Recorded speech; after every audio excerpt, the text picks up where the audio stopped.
भारत के सिवाय और किस देश का राष्ट्रीय पुष्प कमल है? या फिर टाइटैनिक से टकराने वाला हिम पर्वत कहाँ से आया था?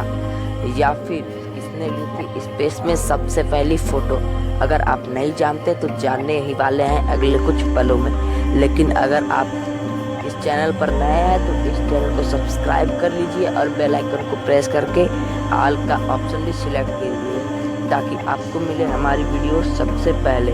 तो चलिए अपना इंट्रोडक्शन हो जाए फिर वीडियो शुरू करते हैं। हेलो फ्रेंड्स, आप देख रहे हैं यूट्यूब चैनल जिसका नाम है फैक्ट राइट और यह है ज्ञानदार एपिसोड नंबर 4। तो बिना रुके पूरा एपिसोड को देखते रहिए क्योंकि इस एपिसोड में जो है वो कहीं भी आपको नहीं मिलने वाला है। दोस्तों, चीन के दीवार के बारे में तो आप जानते ही होंगे। हम उसी दीवार की बात कर रहे हैं जो आसमान से देखने पर भी दिखता है। पर क्या आप जानते हैं इसे बनाने के लिए 20 से 30 लाख मजदूरों ने अपना जीवन लगा दिया। फिर भी जो मजदूर कठोर श्रम नहीं कर रहे थे उन्हें उसी दीवार में दफना दिया जाता था। इसलिए इस दीवार को दुनिया का सबसे लंबा कब्रिस्तान भी कहा जाता है। दोस्तों, आजकल जब भी कोई व्यक्ति अगर फ़ोन खरीदता है तो वो अपनी फ़ोटो या सेल्फी लेता है और कैमरे की क्वालिटी चेक करता है।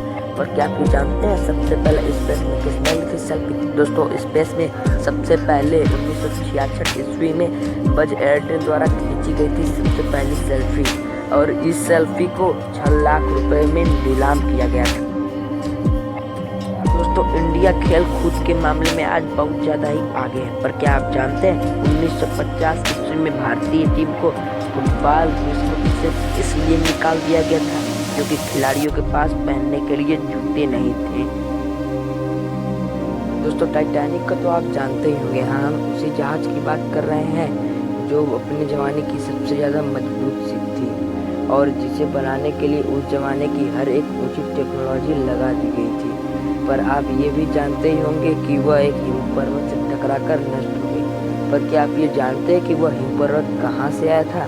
दोस्तों, एक अनुमान के अनुसार वह हिम पर्वत 10,000 साल पहले ग्रीनलैंड से आया हुआ था, परंतु टक्कर के 2 सप्ताह बाद ही वह पूरी तरह नष्ट हो गया क्योंकि टक्कर में हिम पर्वत को भी बहुत ज़्यादा अच्छा खासा नुकसान हुआ था। दोस्तों, मिस्र के पिरामिड से तो पूरी दुनिया वाकिफ है जो बहुत ज़्यादा मिस्टीरियस और अनोखी है। पर क्या आप ये जानते हैं उस मिस्टीरियस पिरामिडों को कुछ इस तरह डिज़ाइन किया गया है और इस तरह सेट किया गया है कि उनके बीच में से एक ब्लेड को भी नहीं गुजारा जा सकता है।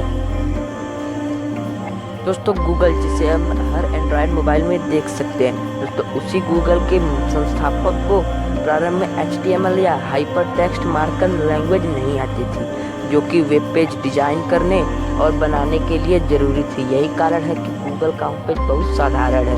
शुरू में गूगल पे सबमिट बटन भी नहीं था और तब रिटर्न की को ही हिट करके सर्च किए जाते थे। दोस्तों, बुर्ज खलीफा इमारत को तो आप जानते ही होंगे। हाँ, उसी इमारत की बात कर रहे हैं जो दुनिया की सबसे लंबी इमारत है। पर क्या आप ये जानते हैं उसे किस कंपनी ने बनवाया है? दोस्तों, तकरीबन 830 मीटर लंबी इस इमारत को सैमसंग कंपनी ने बनवाया है। दोस्तों, खेल की राजधानी कहे जाने वाले ऑस्ट्रेलिया को तो आप जानते हैं, पर आप ये नहीं जानते हैं कि 1902 से पहले ऑस्ट्रेलिया में समुद्री तटों पर दिन के वक्त तैरना गैर कानूनी था। इसका मतलब ये कि अगर कोई दिन के वक्त समुद्री तटों पर तैरे तो उसे जेल भी हो सकती थी।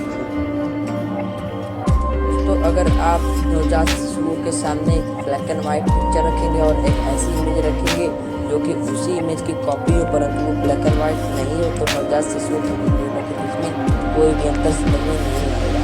इसका कारण ये होता है कि नवजात शिशुओं को कुछ महीनों तक सभी चीज़ें ब्लैक एंड व्हाइट ही दिखती हैं, अर्थात कुछ महीनों तक उनकी दुनिया ब्लैक एंड व्हाइट ही होती है।